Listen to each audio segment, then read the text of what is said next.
Hi, I'm Ishi Abel with the Horse Human Connection Matrix. Today, I have with me Michelle Gough with Horse Fire Brigade, and I'm really excited to have more conversation with her. She is also William's partner. So while William brought a lot of the facts and kind of an educated perspective to this, Michelle has a lot of very personal experiences with the horses that are magical. And she and I both share that. So I'm super excited to have this conversation with her. Welcome, Michelle. Thank you. Thank you for having me on your podcast. And I'm really grateful to be here. And just like you said, that one of the founders of Wild Horse Fire Brigade, and we're a public benefit 501c3 nonprofit, and with the ultimate goal of taking gathered wild horses. And the idea would be to keep the family bands together. So basically, taking the gathered horses that are in conflict with the economic pressures, and instead of sterilizing them and putting them into long-term holding, as well as the other tragic paths that they tend to travel, instead putting them into wilderness areas where you don't have those conflicts. And this also would apply to the horses that are in long-term holding.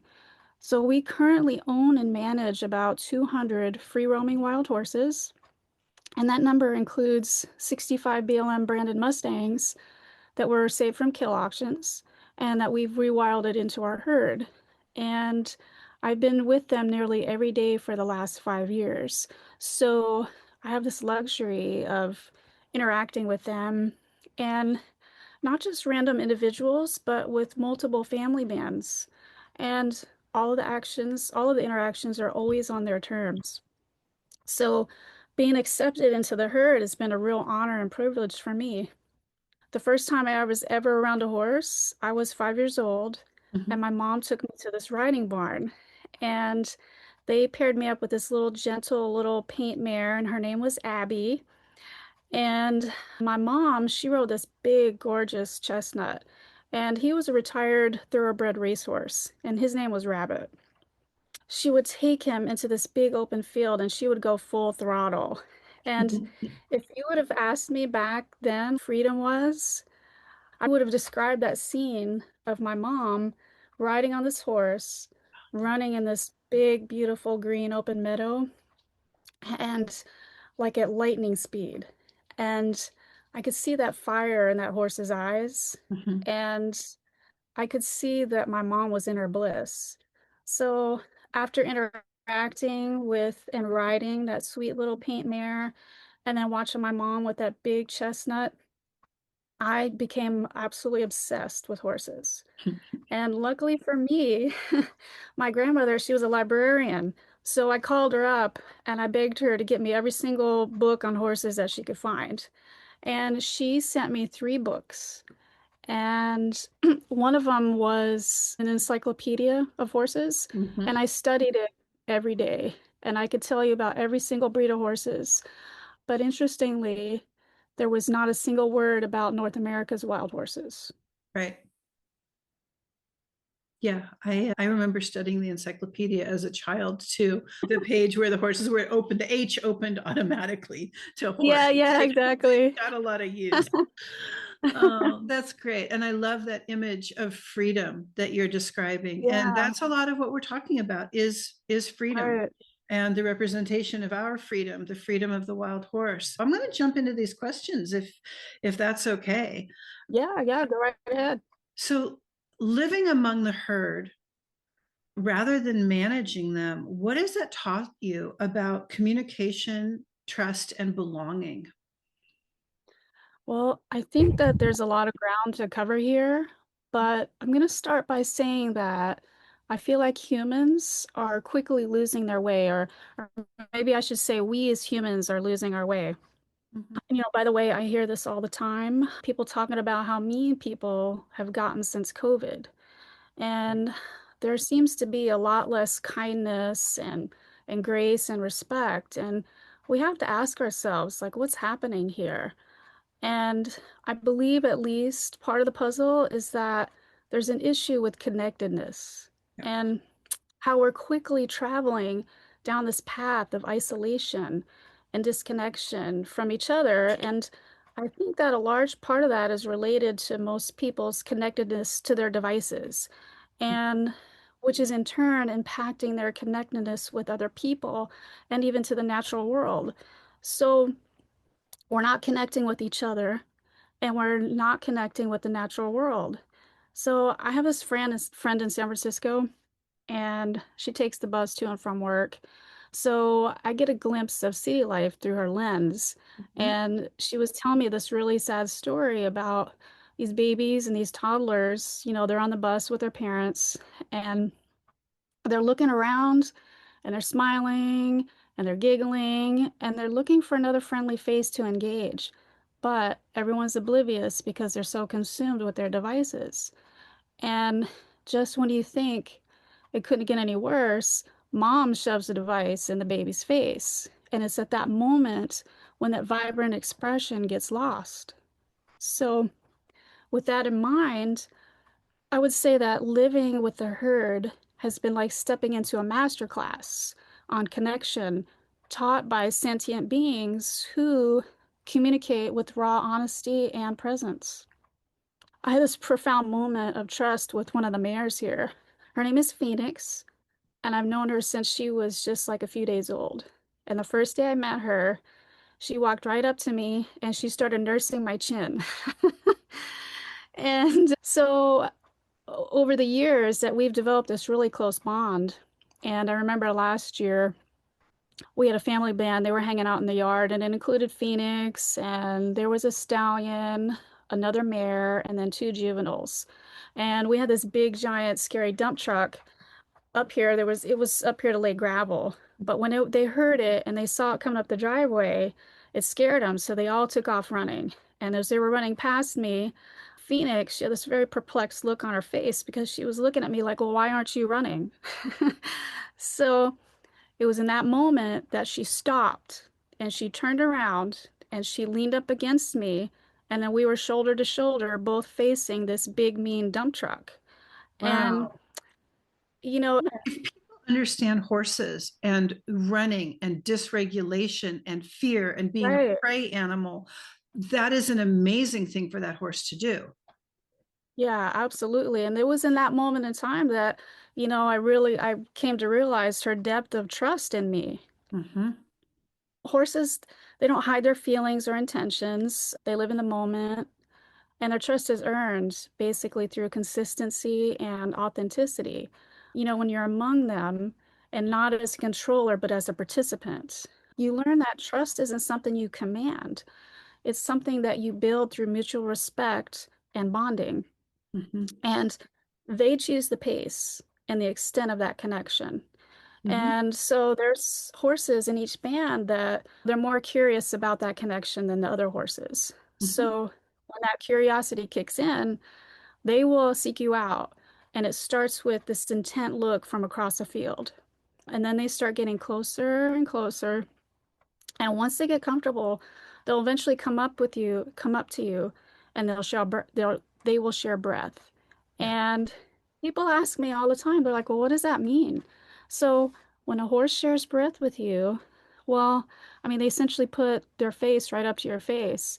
And it can be very subtle, like a very cautious, really stretched out neck with just a brief sniff, all the way to getting your whole face sniffed. And sometimes they'll even put their whole nose hole like right over my nose. Yeah. And they take these deep rhythmic breaths and to take in your scent. And their nose is really soft, and you can smell the macerated grass that they've eaten, and you can smell their horsey scent. And sometimes they have mud on their face, and they'll get mud smeared on my face, or sometimes they had just taken a big drink of water, and I'll get a little face shower. But I always try to, orient my face so that I can look into their eye while we're sharing breath because I think that deepens the connection. And they And will this is a sign. instigate this. Like I'm smiling so Absolutely. much because I love your descriptions. I love your description of like how we're so disconnected and what happened after COVID. It's actually, there's neuroscience behind the disconnection that happened to us and what we're still suffering from and we don't realize. And I love the Right. description of of this sharing breath. And I have one horse that particularly loves to do that. And Uh-huh. it's so deeply connecting that I was really Right. smiling when you were describing that, because that's exactly it. And Right. I saw somewhere, and you might be familiar with it, and I don't have it in front of me, but maybe I'll look for it and put it in the notes if there's enough room and I can find it. It's a beautiful Uh-huh. poem about, and I think it's of native origin, or maybe it's Scandinavian. I don't know, but it is about that shared breath and what it means with Okay. horses, Mm-hmm. what it means to them. Right. I mean, it's a universal way that they show us Right. how they want to connect. Exactly. I mean, basically they're they're interested enough in you to really want to take in your sense, and that means that they really want to get to know you better. I mean, that's how they touch noses and they share breath with each other. And when the foals do it, and invariably they bump their little nose into your face, and you can even sometimes taste the milk that is still on their lips from nursing their mom if they bump their milky face right in, their little milky lips right into your face. And I would say that this is an example of resonant coherence, because and then people ask me, Definitely. well, what does that mean? And you know, the way I think of it is it's just like this harmonious alignment. It's a state where your energy, emotions, and intentions vibrate in sync with that of the wild horses. Mhm. And you know, we talked about how sharing breath is basically how they want to get to know you. And, this whole time they've been studying me as I've been studying them. And I have this great photograph that I took of William, and he's taking a picture of this young stud colt's whiskers on his face. So he's a camera like right in the horse's face. And he's sniffing. He's got his neck stretched way out, and he's sniffing the camera, and he's sniffing William. And we call this picture Who is Studying Who? That And then, sounds beautiful. yeah. And then communication with horses is where things get really fascinating. While, I mean, yes, they have their individual vocalizations, but their body language, their energy, their subtle cues speak volumes. And if you're willing to listen, so living among them really sharpens your ability to listen beyond words. So to notice like a flicked ear or a softened eye or even a tense flank. And then there's the obvious body language. There's a few horses out there that show me trust and affection. And what they do is they'll put their head over my shoulder and they'll pull me into their chest. And so I'm getting like a big horsey hug. And, there's this purity of intention and love that the wild horses have showed me. And now most don't let you get that close, but there's still an obvious mutual respect. And all this has made me realize how much we humans rely on verbal language, and we're missing the unspoken, and especially in this digital age. And in living with the wild horses, I've also learned to mirror their clarity. If I'm anxious or distracted, the herd will pick up on it immediately, and then they'll reflect it back. And I mean, what does that look like? And sometimes it's just they'll walk away, or, I can see that they're tense, a little on edge, and you can see the tension in their eyes. So to communicate effectively, you have to align your intentions with your actions. And this is also spilled over into my human relationships. So, I mean, after all, being present and clear, it's a universal language.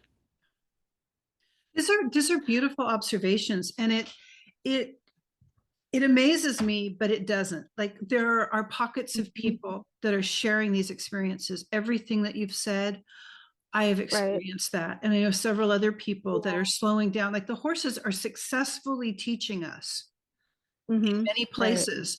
And it's getting to the point where it's spreading, Right. through you Right. talking about it, through me talking about it.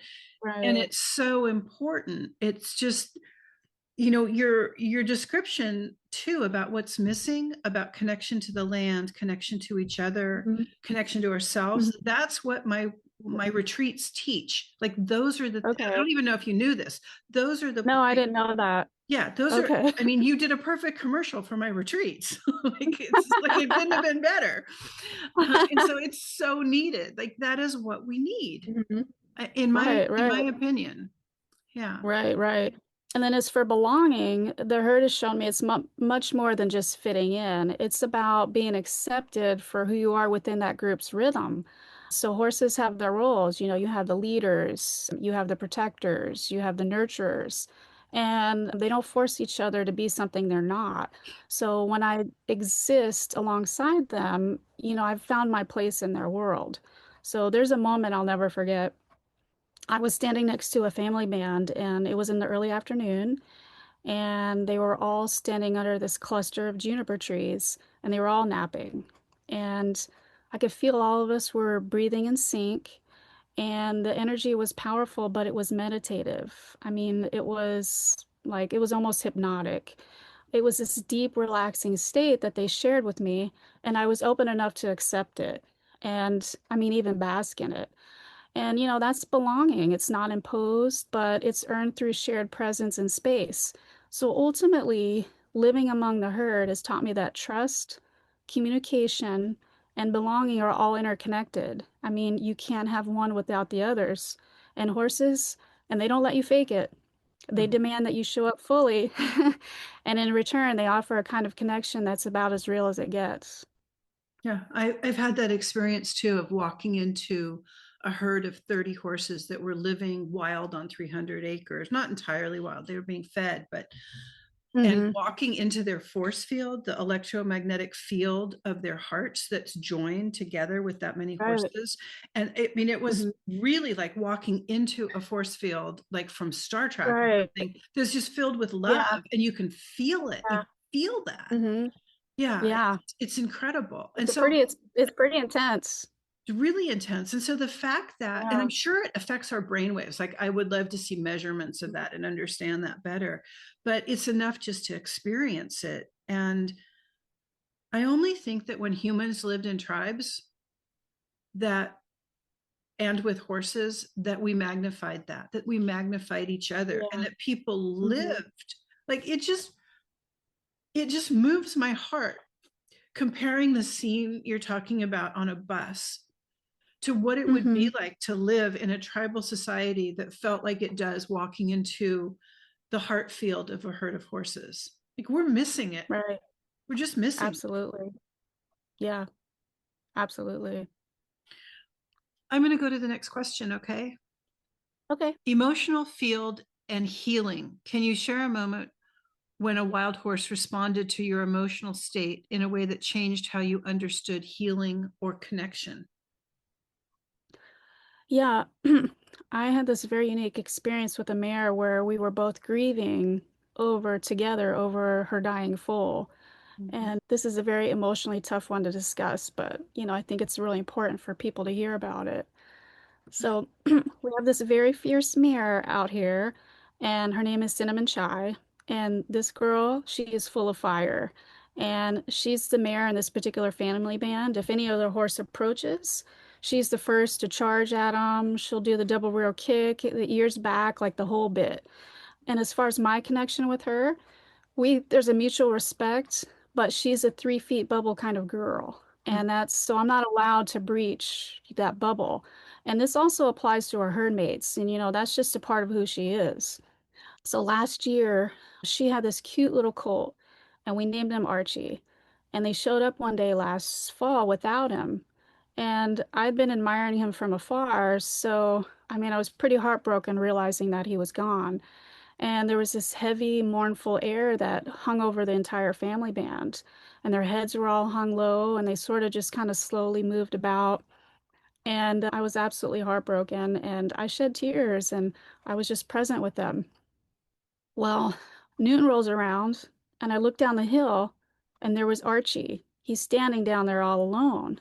And he was really weak, and it probably took like every ounce of energy for him to come here from wherever he had been. And so I ran down that hill, and he was so weak, he couldn't move, like he just stood in that one spot. And so, but he let me touch him, and that's when I discovered the problem. He was covered in ticks, like every inch covered in ticks, and they were literally sucking the life force out of him. Wow. So I ran back up to the cabin, I made some warm milk replacer for him just because I wanted to try to give him some comfort. So, and he took it. He drank it from the little syringe. And while I was fussing with him, his mother and family band discovered that he was there, so they all came down the hill. And they were all very curious. And as they approached and got closer to Archie, Cinnamon Shy, who was his mommy, she started charging at all of her family members. She didn't want any of them anywhere near him. But she she allowed me to proceed with feeding him and combing the ticks off of him, and she even stood right next to me, like literally inches away. And it's a really big deal considering her protective nature and her 3 feet bubble. And her eyes, each time I caught her gaze, she had these very soft eyes. And it was clear that she accepted my partnership in comforting and protecting him through the last moments of his fragile little life. So for me, it was a soul stirring moment of trust and resonant coherence. And I was there by myself. I was here at the ranch by myself that day. I didn't have any cell coverage where I was, so I stayed by his side for 10 hours, and it was getting dark, and the family band was leaving, and I could hear the coyotes in the tree lines, so I wasn't going to leave him. And I knew he was dying, and I didn't want to leave him to the coyotes, and I didn't want him to die alone. So, and poor Cinnamon Shy, she was so torn. She didn't want to leave him behind again, but ultimately she had to keep up with her family band. But she did call and call for him as the family band moved further away. So we shared that grief as she stood next to me, which would typically be her 3 feet bubble. And it was heart-wrenching for me knowing that there wasn't anything that I could do to save his life. The only thing I could do was be there for him and offer comfort and compassion. And I even kneeled down in front of him at one point, and through his weakness, his curiosity shined through, and he stiffed my whole face, and he even shared breath with me. And he was very affectionate, and he leaned up against me like the whole time I was with him. And I was there, it was just the two of us as the life slipped away from him. And I held him in my arms in his last moments. So, this for me was an example of holding space with a dying colt and a mare while we were both grieving the same loss. And since that moment, Cinnamon Shy gave birth to a cute little filly this past spring, and she did that right here at the ranch, right in front of us. Because they'll go to a very private spot to birth their foals, but she allowed us to be present as her new baby was being born, and she allowed us to watch her baby take very first steps. So, in this deep connection with this mare, she was sharing renewed life with us. So, this experience with this mare and our babies has demonstrated for me the emotional depth and the human horse bond while also recognizing this is unique sensitivity of wild horses. And it's not just about the physical proximity or words, but about tuning into each other's energy. And horses, especially the wild ones, have this uncanny ability to mirror and absorb our emotions. And they're sort of offering a kind of silent partnership and healing that's basically unlike anything I've ever experienced.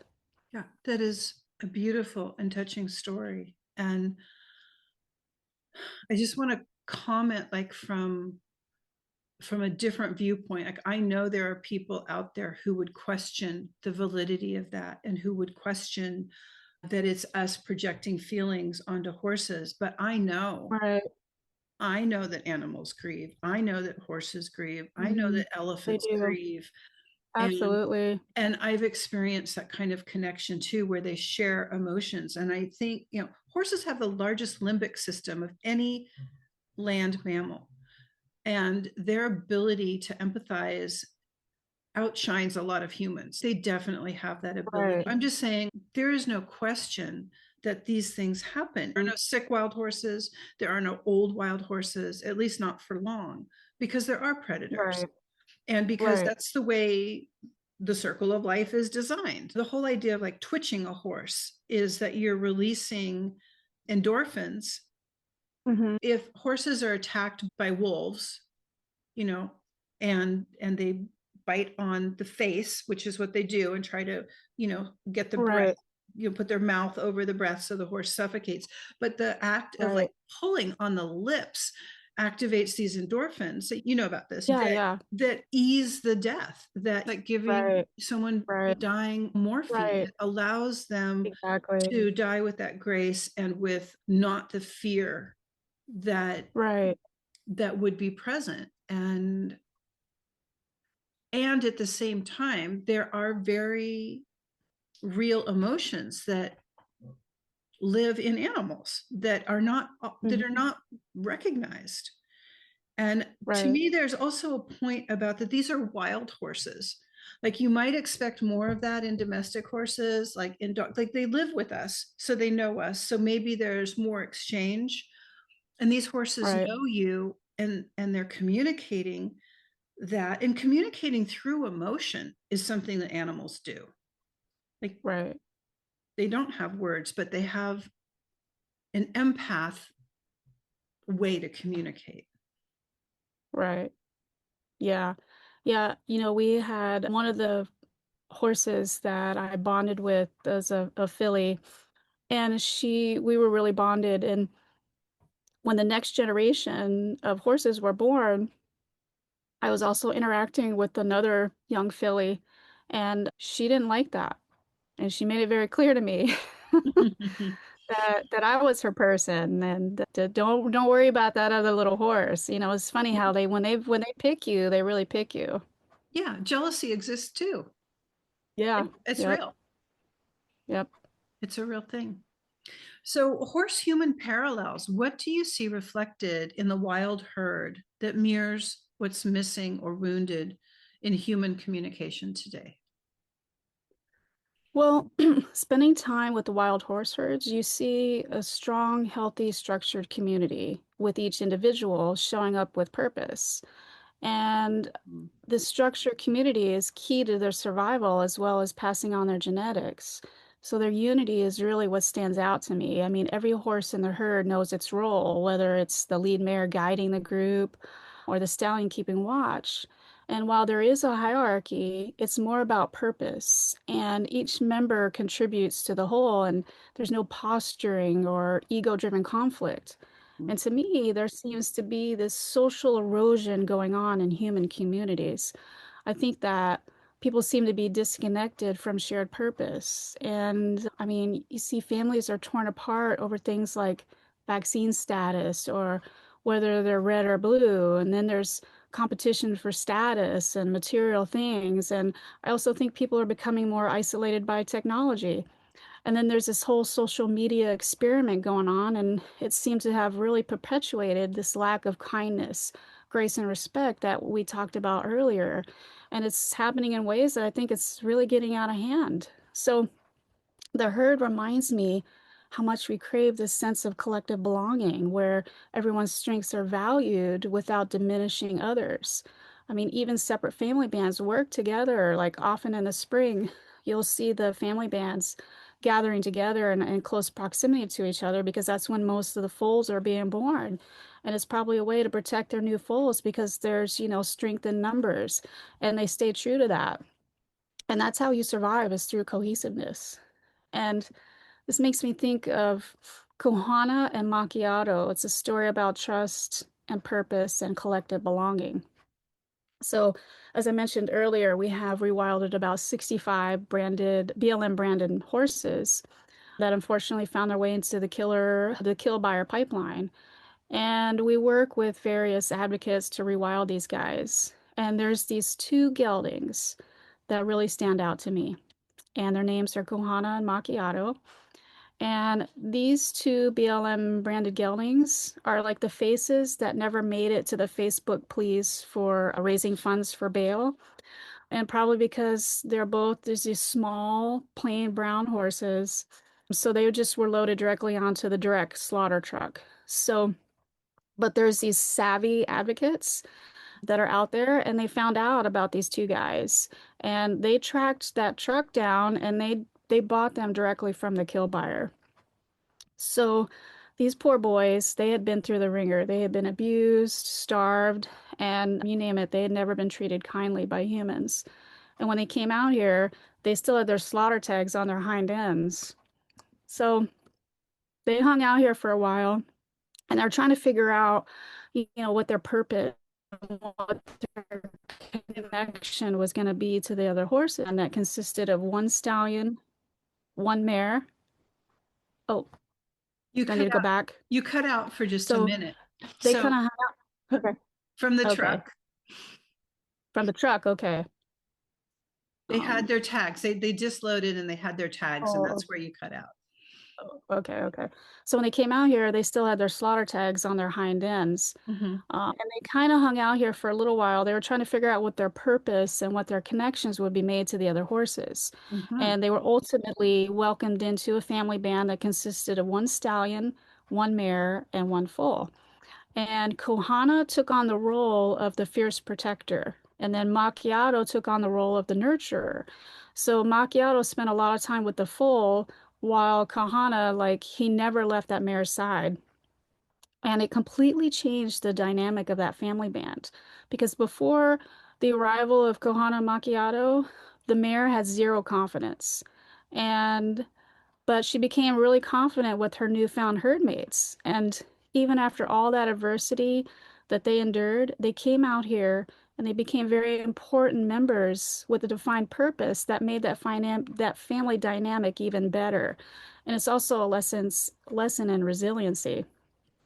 And then another reflection is their emotional transparency. So, wild horses, they don't hide fear, they don't hide joy, and they don't hide irritation. So it's all out there in their movements, it's in their breaths, it's in their eyes. And if a horse is wounded physically or even emotionally, the herd will adjust and offer space and protection. In contrast, I would say human communities often stigmatize it as a vulnerability. And so we mask our wounds, we're afraid of judgment, and then that disconnection just festers. So I've watched a limping foal be patiently guarded by its herd until it could keep up. And then it hit me. We're missing that instinctive compassion to hold space for each other's healing without rushing or fixing. And then finally, there's attunement. And it's an attunement to the present. So wild horses, they live in the now and they're alert to the wind, the grass, the moment. And humans, though, we're often stuck replaying the past or worrying about the future. But we really struggle to live in the present, which I believe erodes our ability to connect deeply with each other. And the herd shows us what's wounded in us, our loss of presence, of being fully present with each other. And I felt a pang for what we could reclaim, as humans, a community rooted in shared presence, mutual support and honest connection. Yeah. Yeah. That is my experience too, that they have so much to teach us, and it's so apparent what's missing. And it doesn't seem like it doesn't seem like it's a complicated road back. Right. There's some simple practices that can get us there. It's taking the time to practice and creating the Hmm. places to create the space to practice.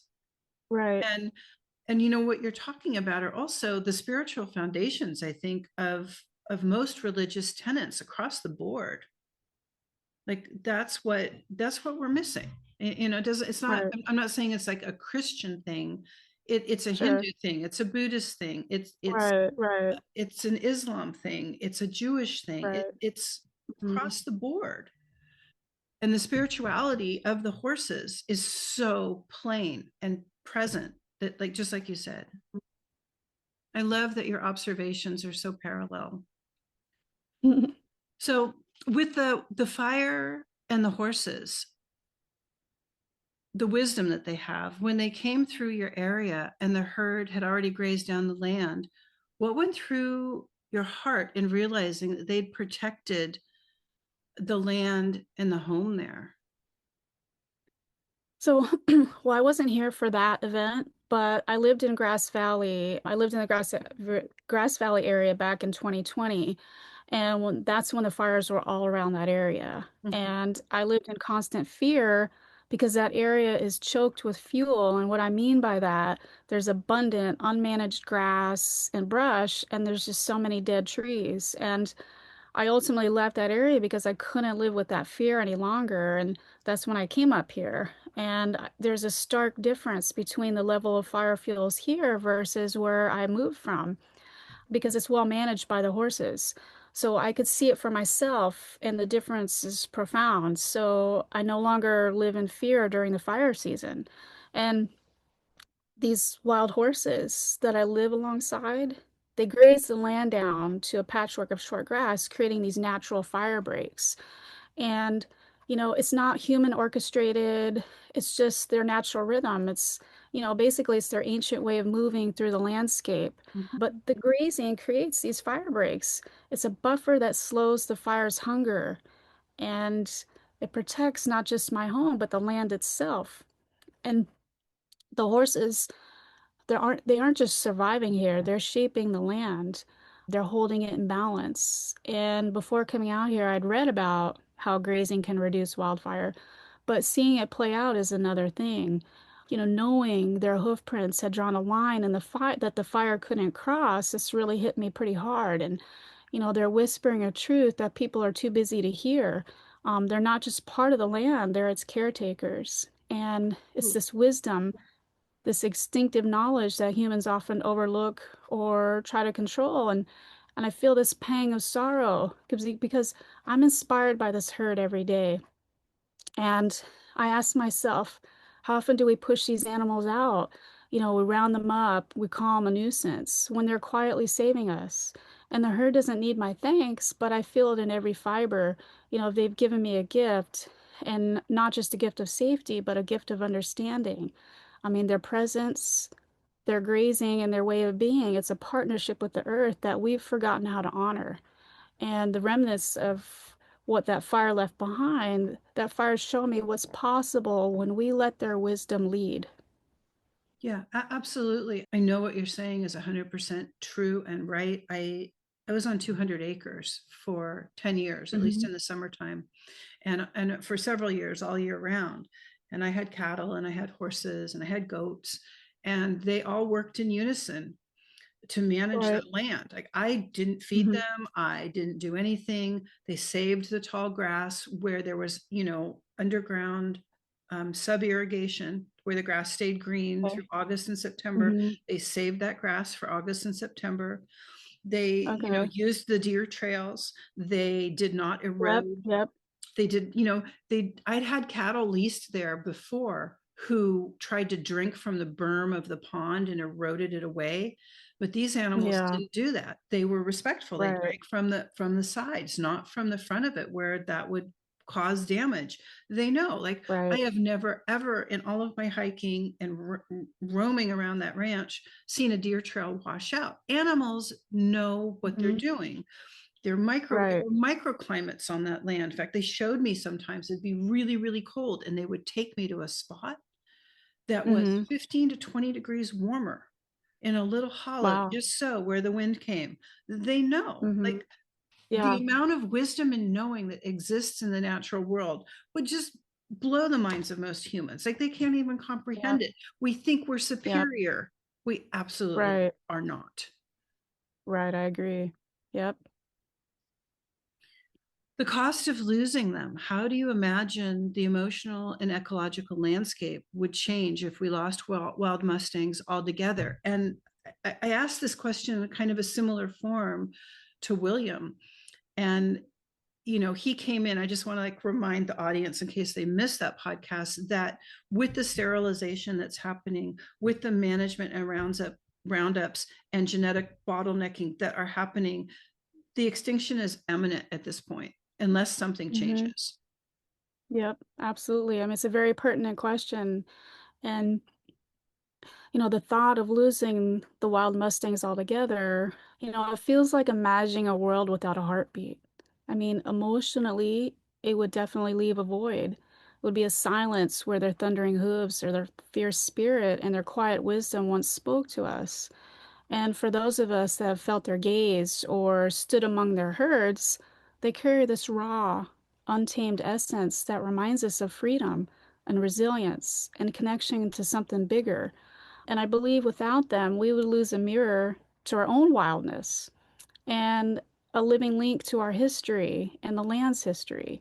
And I think the grief by anyone who's been touched by their presence, it would be losing a family member or a mentor or a favorite pet or even a piece of our soul.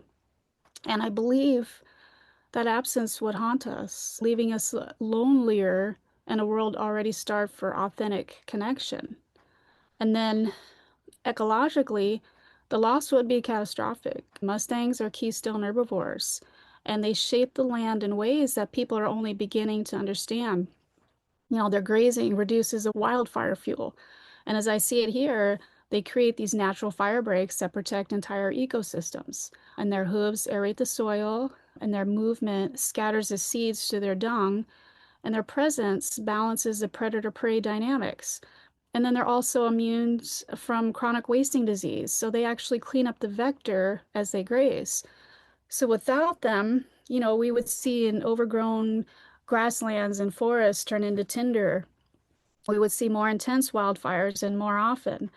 And then, there would be degraded habitats and the continued spread of chronic wasting disease. Studies like the ones that we're doing here show that their grazing can cut catastrophic wildfire while reseeding the landscape, which is beneficial for the surrounding flora and fauna.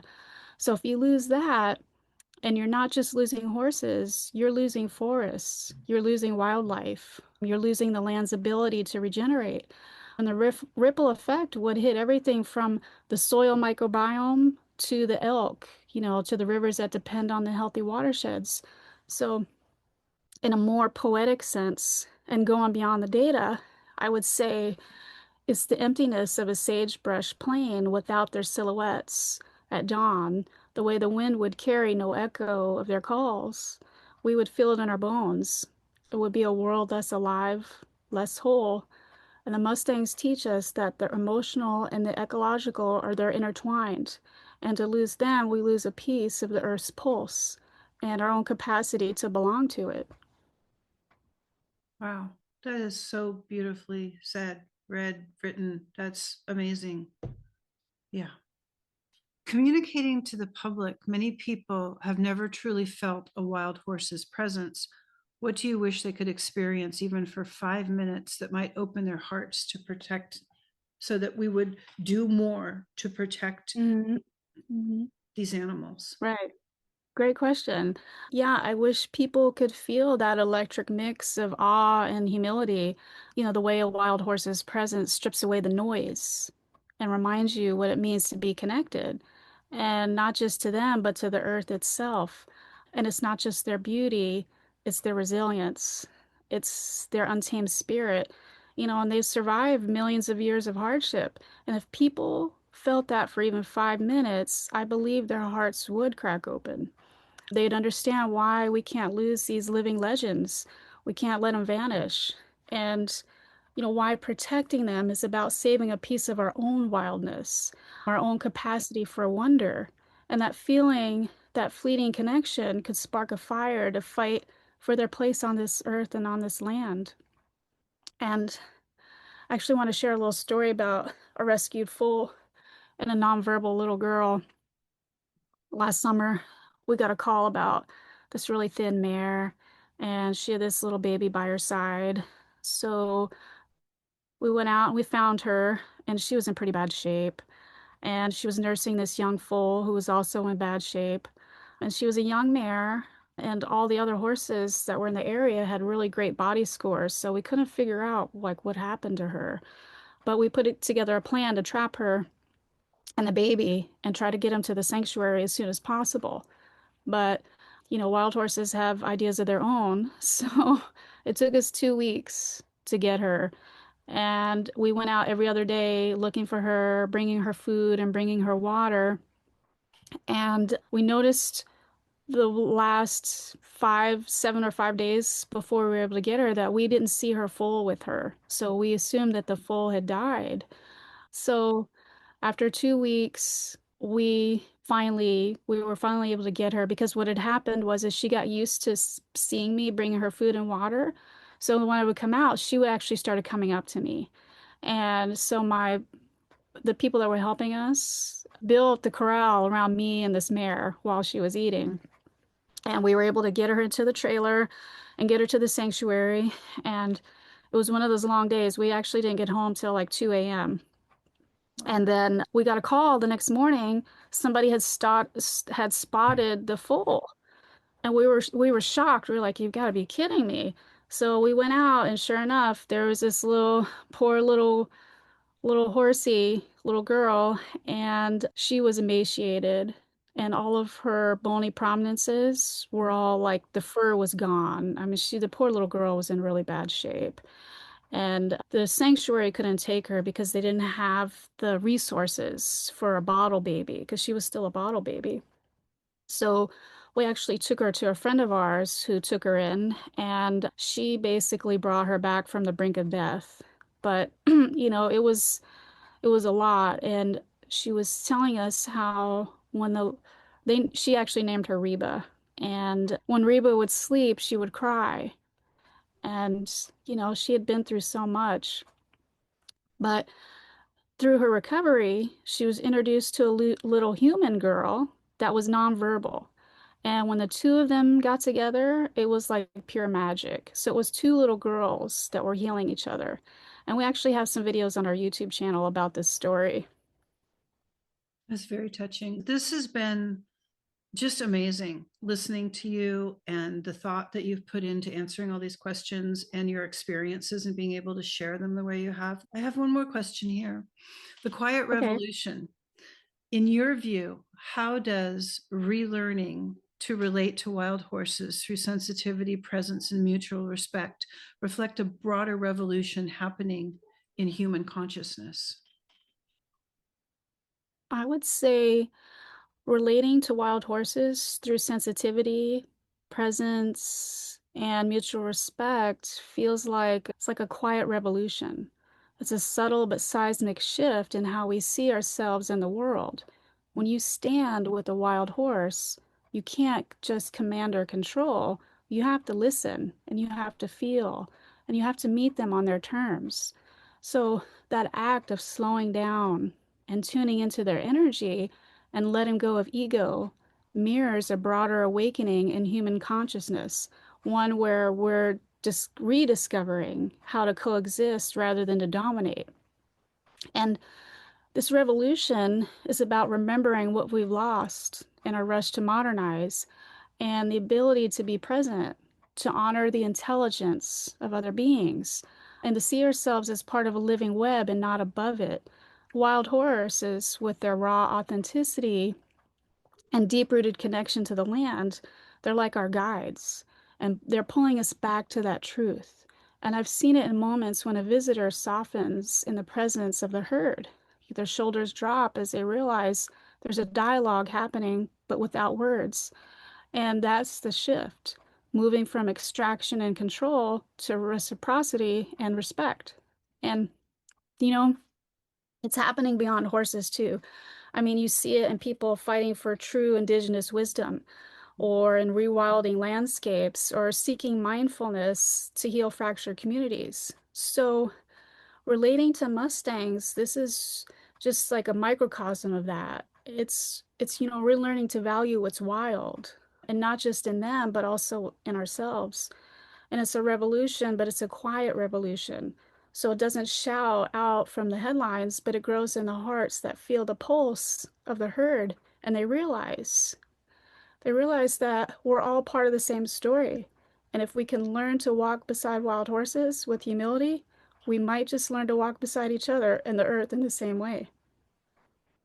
Oh, you are an incredible wordsmith. Yes, yes, I 100% agree. And you've really voiced what I started this podcast for. Oh, really? Like the whole reason for the podcast was the quiet revolution in the horse world, the movement away from absolute dominance. And Okay.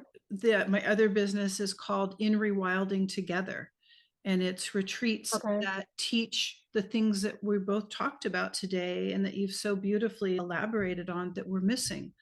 I'm so grateful that there's some sort of like tapping into this collective consciousness that we both Right. have these elements of the same thing happening, and knowing, like the seeing, Hmm. knowing, and feeling a really important higher truth. That's what happened here today. So much gratitude, Michelle. So much. Well, thank you so much. I really appreciate you letting me come on and because I usually William is the one doing all the podcasting and I'm not because it takes me time to like really think about what it is I want to say and the message that I want to get across to people.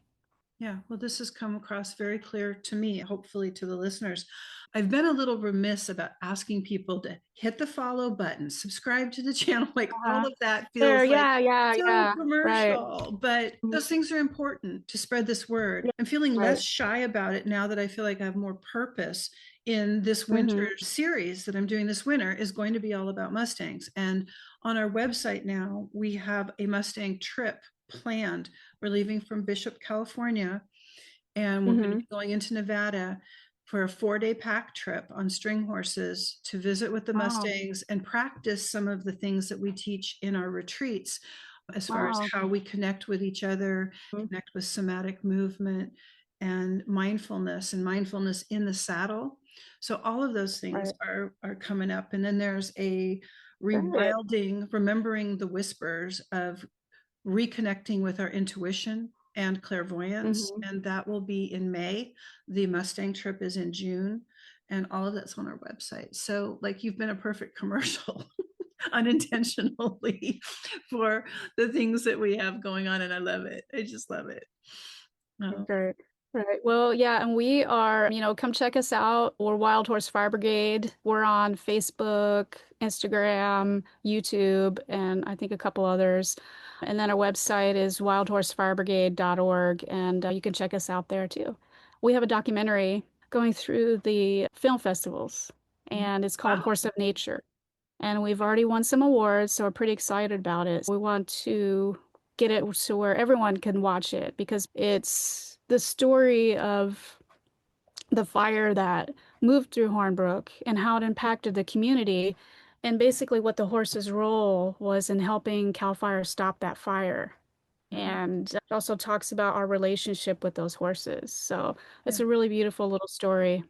And from what I understand, William was a huge, instrument in fighting that fire too and helping the Yes, firefighters. Yeah, lots absolutely. of stuff. And people can donate to your cause. You are a 501. Yeah. 501(c)(3). Yep. So if people Yep. feel moved to help, there's a place to donate on your website as well. Yep. Yeah. Great. Thank you. Thank you. And all that'll be in the show notes. Wow. Thank you again for being on the show. Yeah, thank you for having me. I really enjoyed this. Enjoyed this whole process of, really reflecting and, thinking about, what do these questions mean and, what do I really want to communicate with people? And it was quite a good journey for me to do that. So I really thank you for inviting me. Yeah, absolutely. Absolutely.